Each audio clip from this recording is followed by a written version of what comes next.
Welcome back to Nick Lenz's Comic Corner, classic less non-classic. This is episode 2530 and Doubleshot 2424.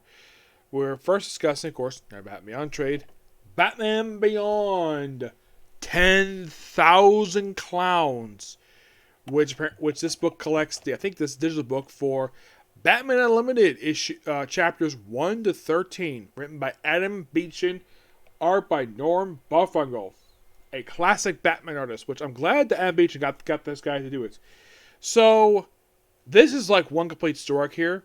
They just like to really take part in here, so we have a lot of changes happening here.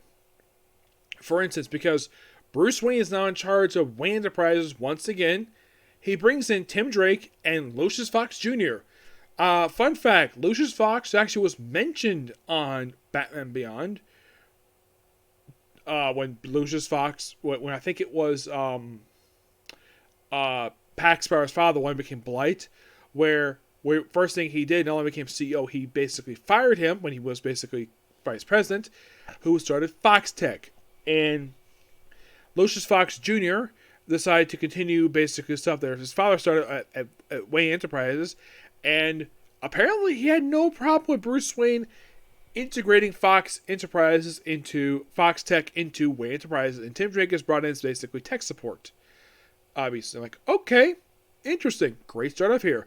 There's also Maxine here as well. She gets some stuff doing here, the Legends Dark Knight stuff, where we have more development of Undercloud stuff. There's a little bit here, and also this also is the book where Terry finds out about Doug, Diana's brother. The thing is, he had released from, I think it was Juvie, and apparently she was creeped out by him. Yes. And then apparently he decided to join the Jokers, because in the previous book he was just a innocent bystander, and here he just basically full-on bad guy, because he's the main bad guy of this run. Yes.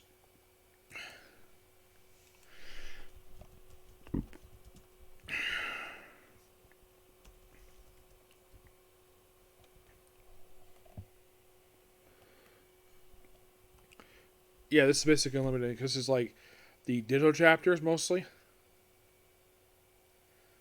Oh, that's the yeah,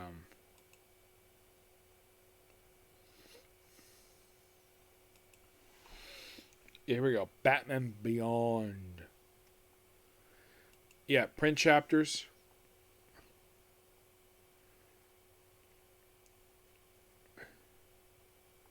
So basically, this book contains the A stories for Batman Unlimited. That's basically what the book has.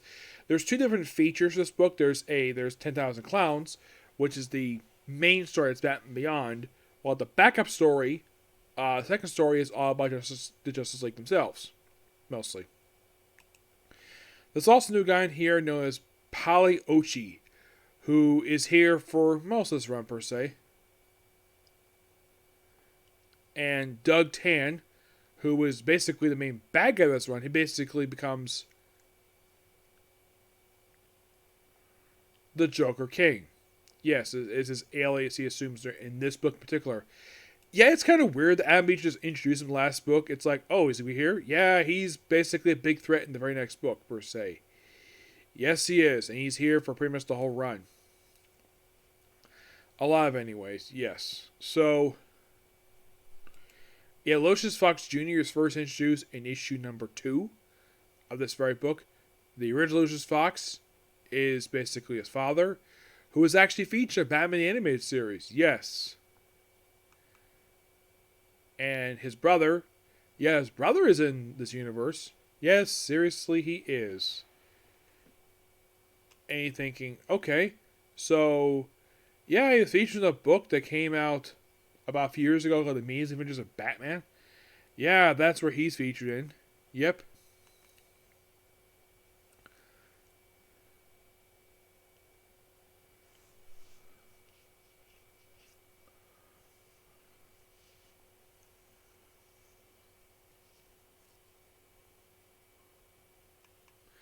Yeah, but Lucius Fox Jr. is only in this one issue, and that's it. Tim Drake himself basically comes loosely involved. Yeah, he just goes by his own real name. He does not go by.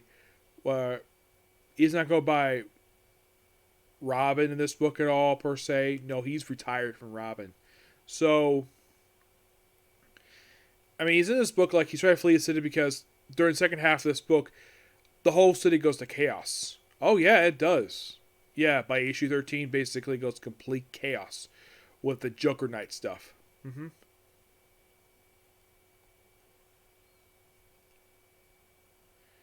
Yeah. And Undercloud is, well, simply but basically just a group of hackers. And their storylines continued here. Now you're probably thinking, in these issues in particular, is it wrapped up here? No. The story itself does not conclude for quite a while. Mm-hmm. Because that's basically a B plot in the storyline. Yep, it is. It's literally a B plot. And of course, basically, like, it also is viewed in this book something that was actually mentioned on Epilogue, where Bruce Wayne is suffering from liver failure and all the blood force trauma, basically all the beatings took over the years, really took over his body. And this is a small hint of something that's mentioned in Epilogue. Epilogue mentioned that he had received a kidney transplant from Tam McGinnis. Yes, this is revealed later on in the series. Revealed in the episode Epilogue. So, pretty much in the way, like, yeah, and of course he's hospitalized. In case you're curious, does Barbara Gordon in this book? You know, the commissioner of GCPD. Surprisingly, she plays very little role in this book at all for some reason, even though she played a big role in the main series, in the TV show, in the previous book she did. This book, not really. And it just Terry dealing with the Jokers, which basically was something that was... Now, they also have something quite interesting in one of the chapters here. Where's the guy named... I think it was Jesse. And then we see his uniform. It says J. Chill. Yes, J. Chill. Implying this guy might actually be the son of... How should I put this? Joe Chill. In this continuity.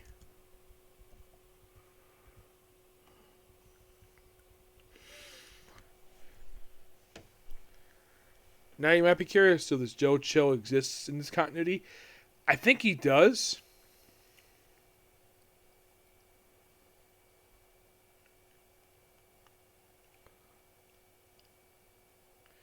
Oh, his name is Jake Chill. Yeah, basically it's actually his grandson.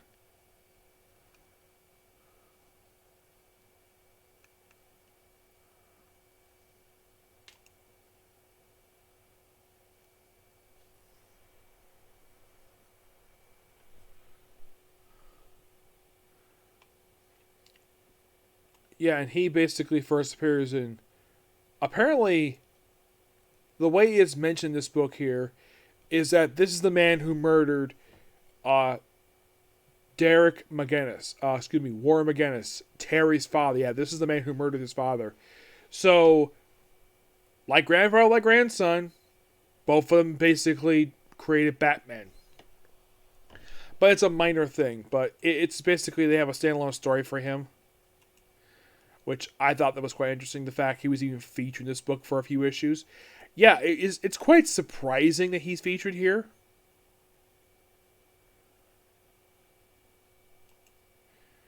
Yeah, and apparently he was hired by Derek Powers to murder Warren McGinnis. Yep. And by the way, the storyline 10,000 Clowns starts with issue number 6. And apparently it's an 8-part story arc that wraps up issue 13. Which I found this storyline to be awesome. It is sad by issue 13 that Doug Tan, well, at one point in this book, Doug basically takes out his father. Yeah, this is a character who was featured in the show. Yeah, he was.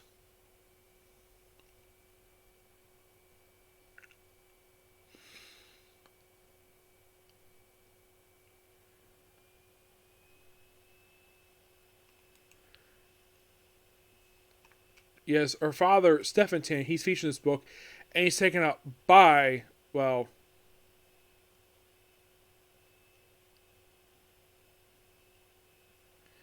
he's knocked out by his own son, who's like, he's like pointing at him, so his son's like, takes out, wrap around his wrist, hits him in the head, and he's not going to call him. He's like this rest of the book. And sadly Doug tries to kill his own father, and then basically Doug does not die in this book per se. No, he gets defeated and hauled off to jail.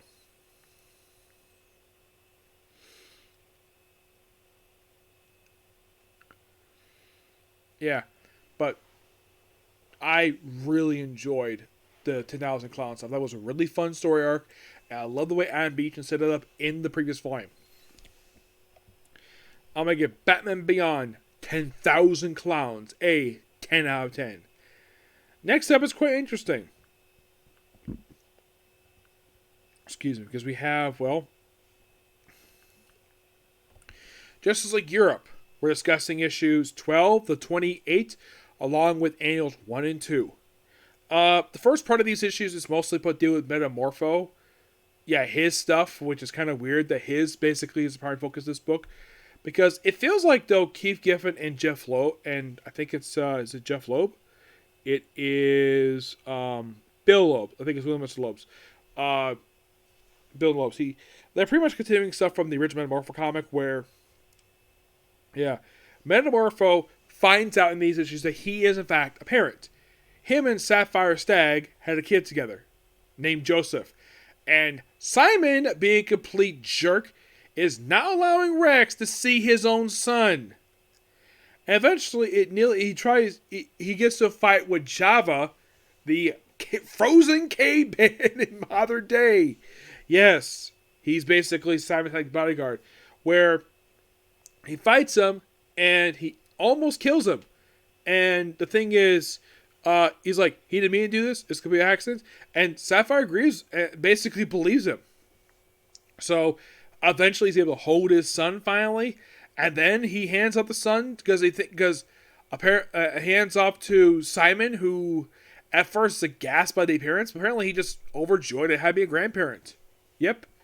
And it's kind of wrapped up within a few issues, which I thought that was quite nice.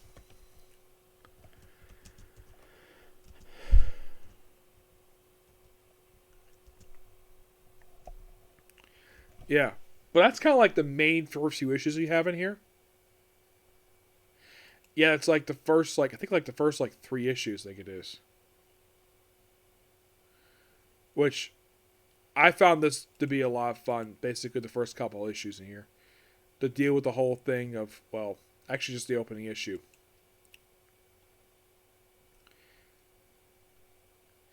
Also, Animan resigns from Justice League Europe because he realizes, though, yeah, joining this book was actually a bad idea, so there's that.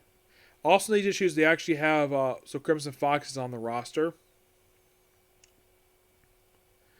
So we have various stuff happen over the course of these issues.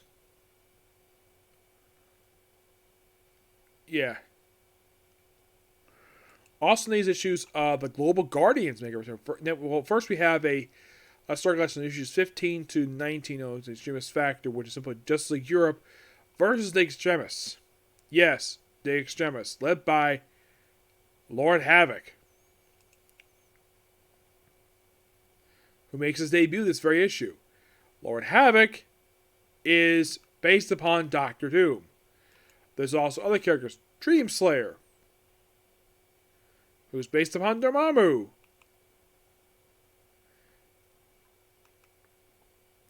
And the members are Dr. Diehard, who's based upon Magneto. Gorgon, who is he based upon? Dr. Octopus. Tracer. Sabretooth. There's also Carney. He is based upon Arcade. Okay, how about Brute? Brute is, well, original to that universe. He is not based upon a character of Marvel. Cloudburst. And there's also Death Angel, who does not appear in these issues, per se. They're later on, but yeah, they're part of Nuke Sheamus. Yeah, mostly put, they're here to be, well, kind of in a way they're loosely inspired by, well, maybe like the Masters View, per se. Yeah, they're mostly here the Masters View rip-offs, but yeah, that's mostly put exactly what they're here for, and they're here for like a 5-part story, because issue 15 wraps up issue 19. Yes, a really interesting story arc. Yep. But what about the annual? Now, there's an annual. I'll talk briefly first. Annual number 1 is basically the reintroduction of the Global Guardians. What was supposedly led by Dr. Mist, who turns out was actually not really him. Interesting that they brought him back, per se. And this book is set to take place between issues 19 and 20. Second annual is basically with the 2001 stuff, which apparently this book led into the finale. Which, yeah. But what about the rest of the issues, per se? Well, issue 20 deals with a baffler.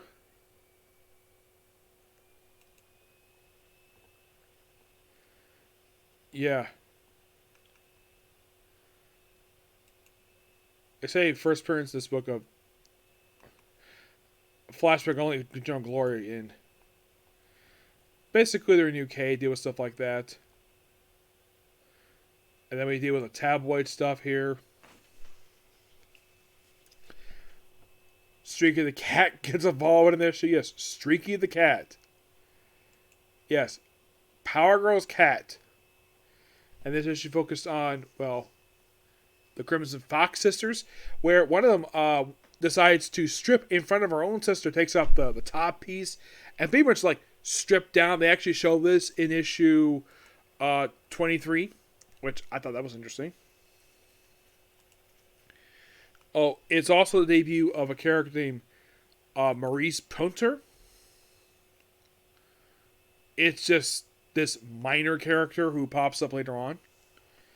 As for the other issues, well, 24, you have the JLE fighting a worm, like it's frickin' Dune. Yes, seriously. Yep. And in the case of 25, it's them to finish the story. And of course, the first of the issues deal with the return of Starro. Yeah, Starro was taken over Justice League. Oh yeah, and 26, another clear homage to Justice League number 1. Yeah, they love spoofing this cover. Oh my gosh, they love spoofing it. And the story gets wrapped up by 28. Yep. I mean, I love the fact they brought back Starro. Yep. But, yeah, the story gets wrapped up by 28. Really fun story arc. Love it. In the case issues overall, really good. Gives issues a 10 out of 10. Okay, so that's what's good with you. Next up is the Rising of the Shoot Hero. Okay, next video. Bye.